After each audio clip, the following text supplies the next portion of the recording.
நீங்க என்னெல்லாம் ஜாலியா சொல்றத கூட பெண்கள் உங்க மனைவிமார்கள் சீரியஸா எடுத்துக்கிறாங்க. கற்பூரம் அது கொளுத்துறானா கூட அதை கரெக்டாக ப்ராப்பராக பண்ண மாட்டாங்க. இப்படியே ஒரு மேட்ச் பாக்ஸை கொளுத்து அப்படி கேட்டால் இப்படியா ஒரு மேட்ச் பாக்ஸை கொளுத்து அப்படின்னா அதை மட்டம் தட்டு தான் நினச்சிக்கிறாங்களா? கரெக்ட். உங்கள் வீட்டில் என்ன கற்றுக் கொடுத்தாங்கன்னு கேட்பாங்க சார். இதெல்லாமல் வீட்டில் கற்றுக் கொடுப்பாங்க. என்ன கொடுமை சரவணன். ப்ரொடக்ஷனில் கற்பூரம் இருக்கா உங்களுக்கு கொளுத்த தெரியுதான்னு இப்போ தெரிஞ்சுக்கலாம்.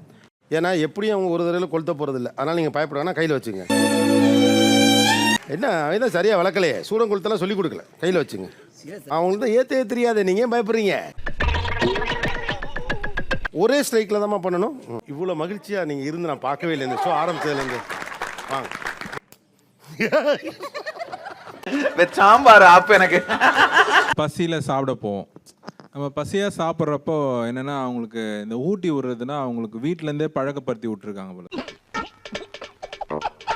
ஸோ இங்கே வந்தாலுமே நம்மளை வந்து எங்கே ஊட்டி விடுங்க, நல்லா பசியில் சாப்பிட்டுட்டு இருக்கப்போ எங்கள் ஊட்டி விடுங்க, எங்கள் ஊட்டி விடுங்கன்னு.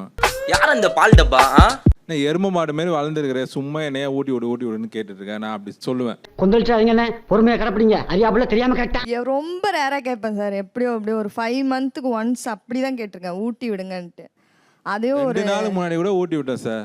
என்னடி இது? சார் நாங்களும் பசியில இருக்கும்போது ஃபர்ஸ்ட் தட்டு நிறைய சாப்பாடு போட்டு எங்க பிள்ளைங்களுக்கு அவங்க பிள்ளைங்களுக்கு ஊட்டிட்டு அப்புறம் தான் நாங்க சாப்பிடுறோம். டெய்லி 3 வேளை இந்த வேலையை நாங்க பார்த்துட்டு இருக்கோம் சார்.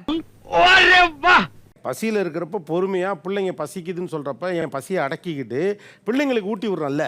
சமைக்கும் போதே பாதி சாப்பிட்டு தான் சார் தெம்பா தான் சார் மட்டம் தட்டுறது. ஓ, நீ அப்படி வரியா?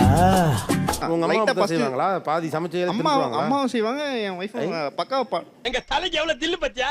ஓப்பனா இப்ப சொல்லணும், மைக்கு கேமரா பார்த்து சொல்லணும். சமைக்கல எங்க அம்மா பாதி சாப்பிட்டுருவாங்க. சொல்லுங்க. அவங்க அம்மா அங்கதான் இருக்காங்க. எங்க கண்டு விட்டாளையா? அம்மா வாங்க. அதாவது நீங்க சமைக்கலே பாதி சாப்பிட்டுருவீங்கிறாப்ல. போய் சொல்கிறான்.